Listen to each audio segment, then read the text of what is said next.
Saint-Tropez in early October, and the season is coming to a close for this boutique watering hole for the well-heeled. The super yachts and supercars are being packed away, attracting the attention of the curious and the indifference of those who've seen it all before. But as the status symbols are stored away for another summer, this fishing harbour on the Côte d'Azur has one last hurrah to offer, one final heroic gathering before it shuts up shop. Les Voiles de Saint-Tropez, the final sailing regatta of the European season. 300 yachts of all classes, eras and hues. A spectacular gathering. What's special about the Voile is that it's very good racing and there's a lot of boats out there and just the ambience of the place is fantastic, so we always come every year and we love it. The Voile de Saint-Tropez is probably the one event of the year that mixes the festival side of sailing with the competitive side, and I think it's great for the sport. It's so special because it brings together the old classic boats together with the most modern yachts for racing, and that all comes together at one of the most scenic places here in Saint-Tropez. It's a fantastic place. The event, once known as the New Largue, has morphed into Les Voiles, and the event celebrates its 20th edition in 2018. But even in this eye-catching regatta, there is one class that attracts and holds the attention like no other. 20 classic yachts, most over a century old, in a unique gathering to celebrate the achievements of a yacht design genius.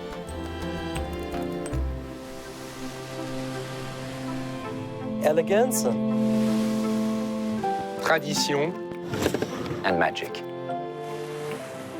where art meets science. In the world of classic yachts, those designed by William Fyfe III have attained mythical status. Born in 1857, the son and grandson of remarkable Scottish boat builders, William Fyfe III surpassed them both as he became one of the preeminent names in the world of yachting in the late 19th and early 20th century. William Fyfe Jr. était un génie dans le dessin du bateau. Il avait le souci du beau dessin. Et il avait l'habitude de dire qu'un dessin qui n'était pas joli, qui n'avait pas une esthétique, c'était un mauvais bateau. Il fallait que le dessin soit beau. Et ça, c'était un leitmotiv chez lui. Les points que l'on retrouve tout de suite et qui nous font dire aujourd'hui que c'est un chef-d'œuvre, c'est l'élégance des lignes en général. Quand on voit ces bateaux énormes, immenses, étirés, tout en longueur, et qu'on les compare à ceux de son concurrent Herreshoff, on voit que ceux de William Fyfe ont cette beauté immédiate. The great and good, including King Alfonso of Spain, came to the banks of the Clyde to commission their craft. Fyfe designed Shamrock I and III, Sir Thomas Lipton's America's Cup challengers. Almost 600 yachts were crafted at the Fairlie shipyard. In 1888, Fyfe designed Dragon, and his famous signature, the Dragon's Head, appeared for the first time. It remains the iconic logo with which all his creations are recognized. And it is this 130th anniversary of the dragon symbol that is celebrated in the Fyfe Jubilee. 100 or so Fyfe yachts remain on the water, and 20 of these splendid craft have been brought together in Saint-Tropez to compete for the Rolex Trophy in the Fyfe Jubilee.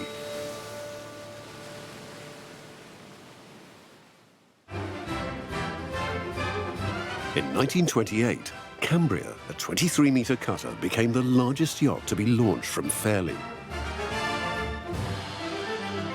While her racing record proved a relative disappointment to her owner, aesthetically, she was a triumph. For Cambria's proud skipper, the Fyfe Jubilee is a double celebration, as it coincides with the craft's 90th anniversary. To me, Cambria is probably the most beautiful yacht in the world. As a child, if you're asked to draw a picture of a yacht, you would draw Cambria. The proportions are perfect. To sail that, she actually sails as good as she looks. It's incredible. She'll sail to apparent wind I mean, we'll do 9 knots in 8 knots of breeze, which for 120 tonnes is phenomenal. So that is Fife. Not only are they a functional craft, but they're a beautiful craft. It's art versus science, and Mr. Fife got it right. Those designs which were shaped in Fife's own yard were of unmatched construction. That so many have survived is testimony to this, as is the impeccable and painstaking restoration work that many of these vessels have undergone. We love sailing, obviously, but 90% of what we do is for the boats. So the decisions we make, all of that is to do with how more original can we be. So it's not a question of, throwing lightweight gear up to go faster. It's actually, oh, hang on, there's a block over there from 1928, I'm going to buy that. It comes on my boat, so we're more authentic. And that's the passion, that soul, if you like, on board the vessel. And when restoring the original parts isn't possible, the effort and attention to detail involved in creating new ones is immense. When Cambria needed a new 50-metre mast, the wood was environmentally sourced from a single Sitka spruce in Alaska and took 6 months to assemble. From one tree, we managed to build this beautiful mast behind us. She's 200 individual scarfs glued together and hollow inside. It's a bit of a work of art, and we're incredibly proud of it. And that was 12 years ago. Touch wood, she's still standing. For Chris and everyone associated with Cambria, it has been close to a lifetime's work. She's nearly my life. We've dedicated so much to it. We've had the same crew here for the last 15 years. This boat is part of a large family of people who keep coming back year after year. It's an amazing feeling. I can't describe it. How do you describe 15 years of your life?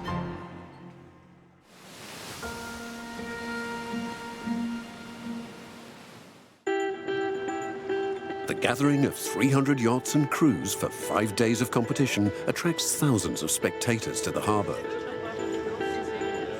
In the opinion of the Société Nautique de Saint-Tropez's president, the regatta binds the local and sailing communities together. Pendant les voiles de Saint-Tropez, on fait un bond de 150 ans en arrière. On a cette convivialité, ce côté maritime. Saint-Tropez était une cité corsaire à l'origine. Les gens, les marins de Méditerranée faisaient des détours, faisaient halte à Saint-Tropez parce que c'était un port de commerce. C'était ça, Saint-Tropez. Aujourd'hui, les voiles de Saint-Tropez nous fait revenir en arrière avec cette ambiance marin, cette ambiance de voile et cette proximité qu'il y a toujours eu entre la mer et Saint-Tropez.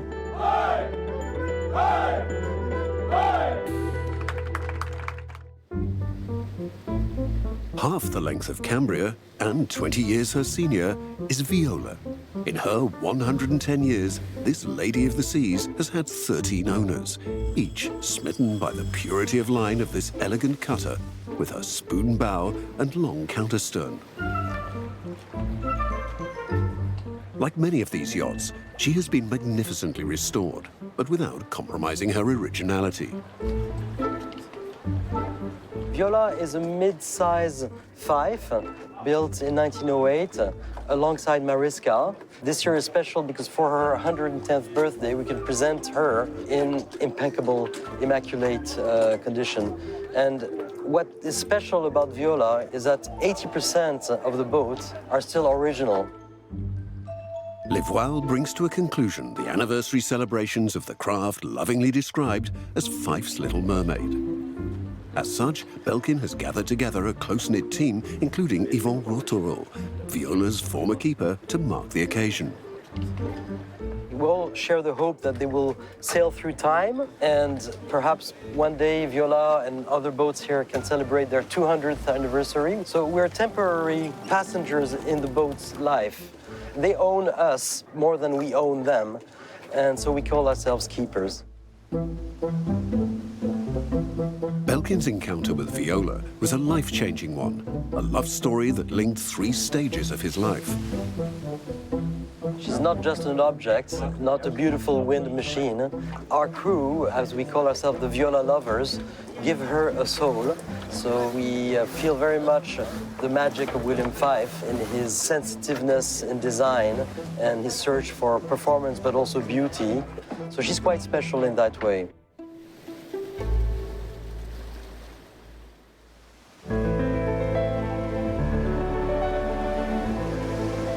The yachts, with their long overhangs and flush decks, are glorious to look at in harbour. And even better under sail. The Fife Regatta creates the circumstances that see these yachts perform as when they were built, often over a century ago. The racing sees the 20-yacht fleet take on 4 days of coastal races around the Bay of Saint-Tropez. The term champagne sailing could have been coined on a day and location such as this. And after 2 days of racing, it is Viola who leads the Fife fleet on handicap. A myriad of battles are taking place within the Bay of Saint-Tropez and out.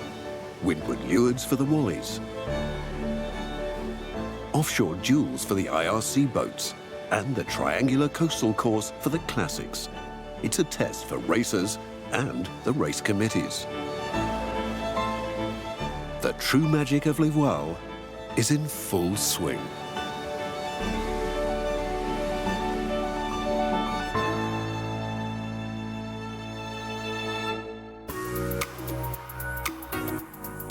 And after a hard day's racing, some leisure. The Fife Party allows owners and crews of this select club the opportunity to meet and compare notes.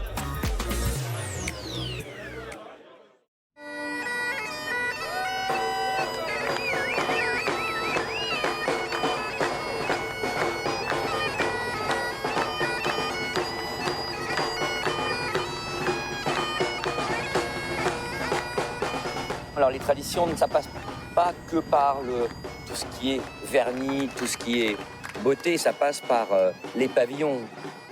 Le propriétaire qui est d'abord les codes qu'on installe avec le propriétaire du bateau, avec les autres bateaux, le départ en musique, la cornemuse, la tenue sur le bateau est importante.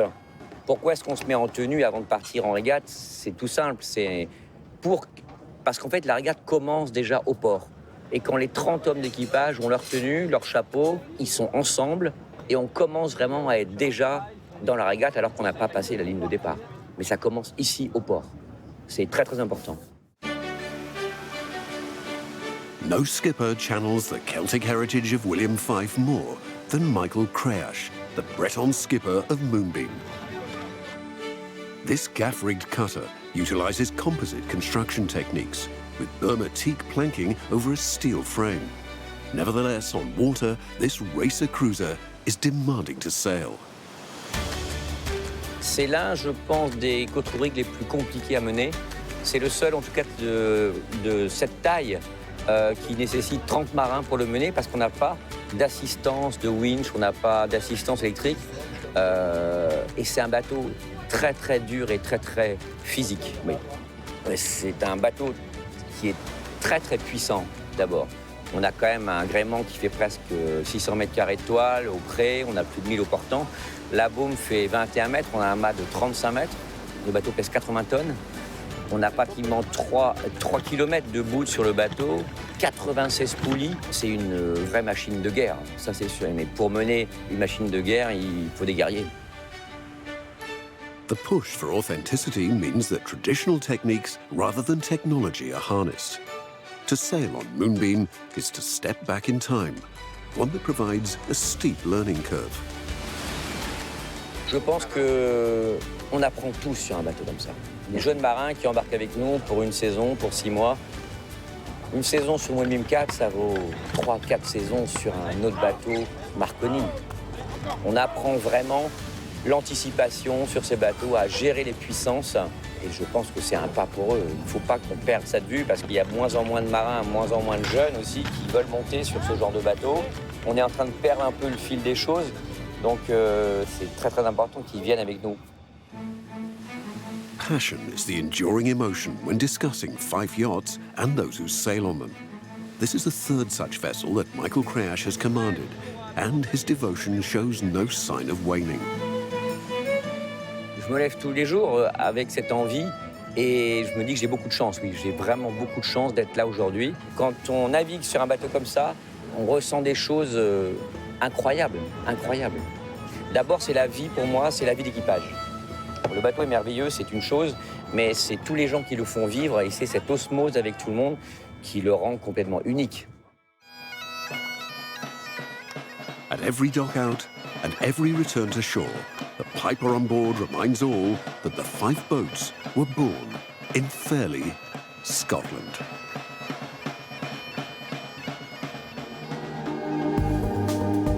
Away from the classics, the three big boat groups, the Maxis, Wallies and Jays, compete in idyllic conditions off Pampelon. Rambler 88 is the boat to beat in real time, but George David's magnificent craft is disadvantaged on corrected time. Dario Ferrari's new Botin-designed Maxi 72 Cannonball and Jetu make the battle for IRCA a two-handed affair.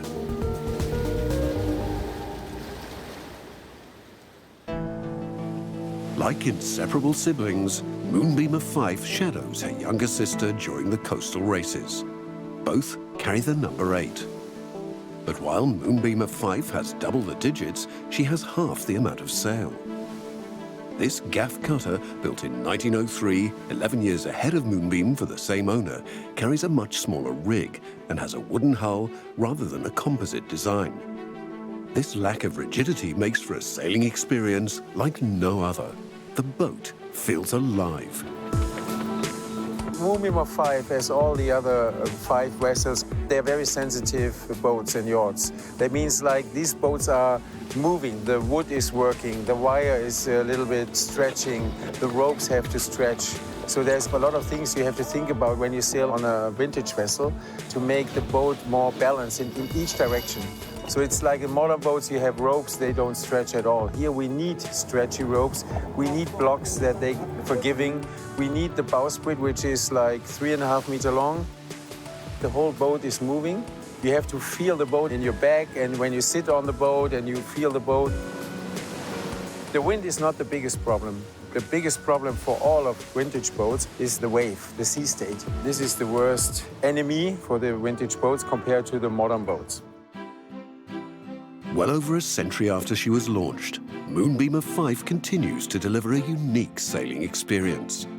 Built for a distinguished London lawyer who wished to race under the new RORC rules, which included yachts with fitted-out interiors, she was the third yacht of 4 to carry the Moonbeam name. Her magnificent mahogany cabin evokes travel in a grand style. Below and above decks, she's a vessel that gives modern sailors insight and appreciation of the work done by the magicians of Fairlie. To me, what the Fife family and William Fife were achieving 100 years, 130 years ago is unbelievable. What they achieved by drawing and by calculating by hand, and these lines, even when you look at the boats today, they look so, in a way, modern, but still they look old. But the way the relationship, rig, the bow, the hull shape, it's phenomenal. When I come on this boat, honestly, this is not a joke, I get goosebumps.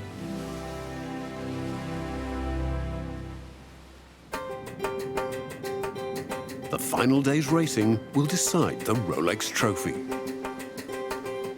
Viola and Caron II, a 1935 Bermudan, share both the lead and the attention. Aujourd'hui, ça va être une journée très compliquée pour Caron et Viola. C'est vraiment deux bateaux extrêmement différents. Donc on n'a pas du tout les mêmes angles de vent pour remonter au vent. Donc ça va être très difficile de les marquer. Si on peut les embêter, on les embêtera. Mais autrement, non, ça sera très dur pour nous de les embêter. And there's drama almost immediately as the two challengers jostle on the start line, leading to an infringement by Caron. The Swiss-registered Bermudan is forced into making a penalty turn, handing Viola the early advantage. However, it is one that is short-lived. As forecast, the light 5 to 6 knot breeze favours Caron upwind. Such is her handicap advantage that Viola can afford to give away 25 minutes to Caron over the 13 nautical mile course. However, on the downwind leg, Caron has already opened up an advantage of close to 20 minutes. The second half of the race sees a reversal of fortune.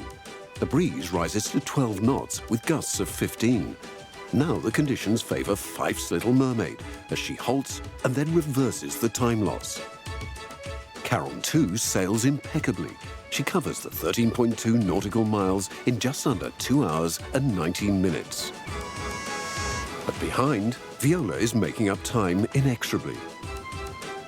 She crosses the line 15 minutes behind her main rival. Victory seems assured. But only an official confirmation can commence the celebrations.